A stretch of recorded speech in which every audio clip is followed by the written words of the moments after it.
study the pharmacology with integration to the other subjects. So one by one, what I want to tell you, सबसे पहले इस first video में, इस first class में हम ये देखते हैं कि किस तरीके से हमें फार्मेकोलॉजी को पढ़ना चाहिए, किस तरीके से हम इसके साथ डील कर सकते हैं। तो फिर से एक बार मैं आपको याद दिला दूं कि सबसे पहले जब हम फर्स्ट ईयर में थे तो हमने बेसिक सब्जेक्ट पढ़े, और ये बेसिक सब्जेक्ट में हमने देखा yes anatomy,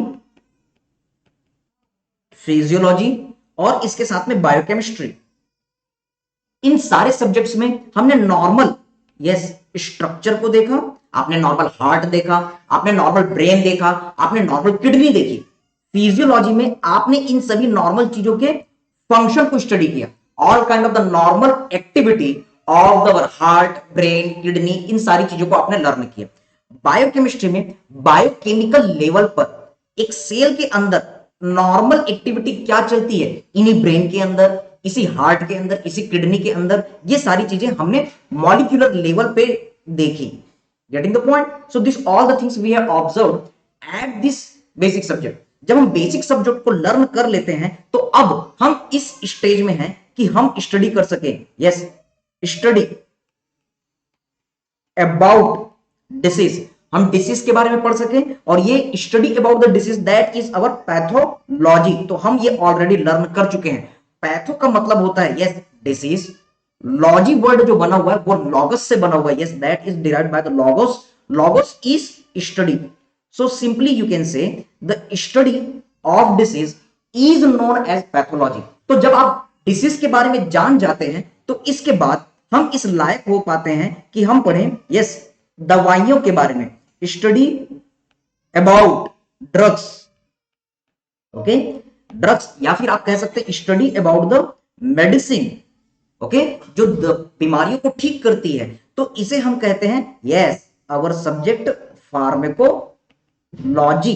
okay already again I want to tell you, pharmaco का मतलब होता है ड्रग्स और मेडिसिन, जो हम खाते हैं बीमारियों को ठीक करने के लिए, हम इसे डिफाइन करेंगे हमारे जनरल फार्मेकोलॉजी के चैप्टर में। And logo, logo word again you can से this is derived by the logos, जिसका मतलब है स्टडी। तो फार्मेकोलॉजी का वर्बल मीनिंग क्या हुआ?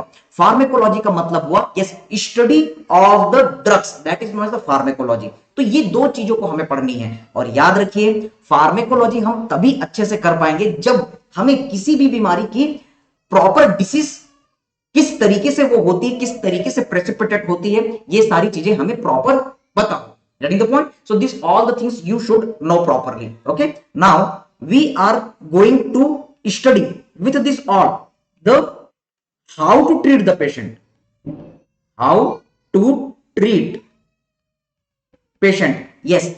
How to treat the patient. This is our medicine. अगर हम दवाइयों की मदद से पेशेंट को ठीक करते हैं तो उसे हम मेडिसिन कहेंगे, लेकिन अगर दवाइयों से पेशेंट ठीक ना हो तो हमें सर्जिकल स्टेप्स अपनाने पड़ते हैं। तो इसके लिए हम सर्जरी की चीजों को देखते हैं। तो हम इनके साथ भी हमारे पैथोलॉजी, फार्मेकोलॉजी, मेडिसिन, सर्जरी को इंटीग्रेट करते हुए चलेंगे। अगर यही चीज हम छोटे बच्चों में ट्रीटमेंट करें तो इसी सब्जेक्ट को हम पीडियाट्रिक्स कह देंगे। So we will integrate this all the subject, और इन्हीं चीजों को यस नॉर्मल चीजें पढ़ेंगे, फिर उसके बाद एबनॉर्मल चीजें मतलब पैथोलॉजी पढ़ेंगे, फिर उसके बाद उस पैथोलॉजी को ठीक करने के लिए कौन कौन सी दवाइयां होती है ये सारी चीजें हम देखेंगे, मींस फार्मेकोलॉजी। और फिर उसके बाद how to treat this all kind of the subjects. Yes अगर मान लो एडल्ट है तो हम उसे मेडिसिन में पढ़ेंगे, अगर मेडिसिन से ठीक नहीं हो रहा है, कोई सर्जिकल स्टेप की रिक्वायरमेंट है तो सर्जरी में पढ़ेंगे, अगर वही चीज हमें छोटे बच्चों में पढ़नी है तो पेडियाट्रिक्स कहेंगे,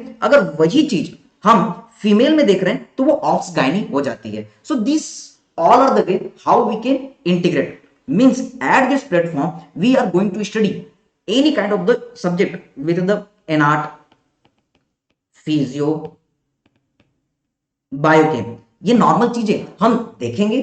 फिर इसके बाद मेनली हम इस प्लेटफॉर्म में right now patho pharma integrated class में हम उस बीमारी की पैथोजेनेसिस, पैथोलॉजी देखेंगे, और फिर उसके बाद उससे रिलेटेड हम दवाइयां देखेंगे। So this is the best way how we have to study for the our next pattern. Yes आज कल जो पैटर्न चेंज हुआ है इसमें हर सब्जेक्ट का आपको वर्टिकल इंटीग्रेशन देखना है, मींस फर्स्ट ईयर के सब्जेक्ट, सेकेंड ईयर के सब्जेक्ट, प्री फाइनल ईयर और फाइनल ईयर के सब्जेक्ट को आपस में लिंक करना है, that is the vertical integration. और हॉरिजॉन्टल इंटीग्रेशन, जैसे आप एनआर्ट पढ़ रहे हैं तो एनआर्ट को फिजियो बायोकेम के साथ इंटीग्रेट करना है, मेडिसिन पढ़ रहे हैं तो सर्जरी के साथ इंटीग्रेट करना है, उसी प्रॉफ के सब्जेक्ट्स के साथ जो हम इंटीग्रेशन कर रहे हैं that is our horizontal integration.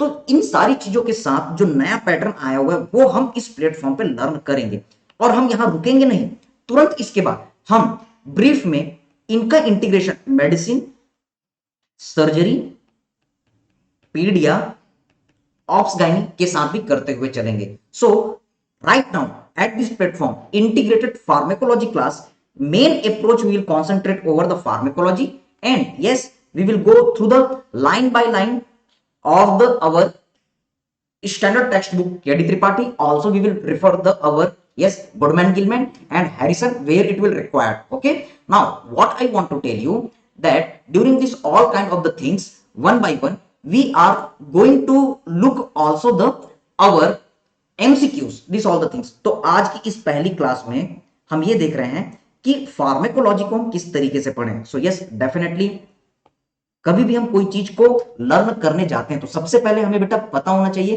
कि ये है क्या, आप पढ़ क्या रहे हो। So first we have to learn about what of the pharmacology, yes what is the pharmacology, पहला क्वेश्चन।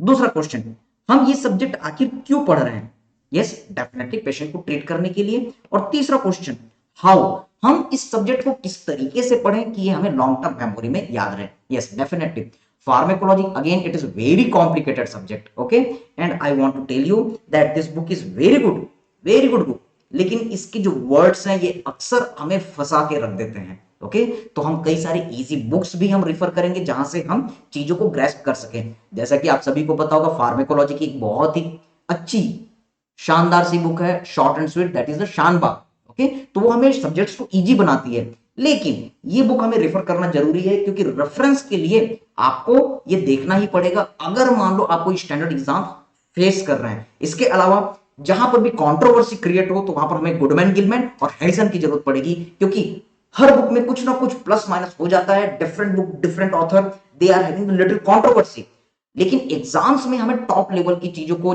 जब क्रैक करना है तो स्टैंडर्ड टेक्स्ट बुक हमें मदद करते हैं।